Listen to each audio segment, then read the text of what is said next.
Subo karon ang anak sa namatay nga bao-bao driver nga giilang si Crisanto Lumagbas, 74 anyos og taga Purok Gis, Takunan, Borgandi Street, Tugbok District, Davao City. Human nga nabangga kini kasama sa usa ka truck pasado alas 6 sa gabi sa barangay Katalunan Grande, Davao City adlawng Huwebes, Mayo 7, 2026.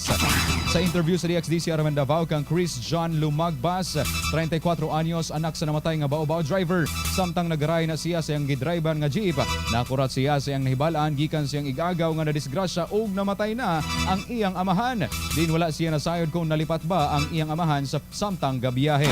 Gani gihulagway niini ang iyang amahan, isip buutan ug matinabangon sa uban tungod sa kasing-kasing niini nga anda mutabang sa kanunay.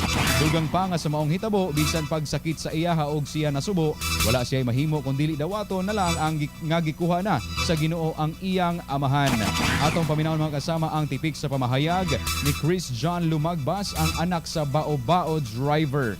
Nag-islasyon na day ako ang papa. Amay, yun ang tao yun. Aman, yun ang libog eh. Dagan na tabangan yun. Ganun na. Muli gina na. At mahimo yun. Baon ta Ginoo. Gani sumala pa udugang pa ni Chris John nga dunay panagsabot tali sa driver sa truck ug sa iyang mga igsuon ngani atubang sa Tolomo Police Station. Apan wala pa siya nasayod kung unsa kini o kung mapasaka ba o mupasaka ba sila og kaso. Samtang ang patayng lawas sa iyang amahan ana karon sa Angel Funeral Homes sa Kalinan.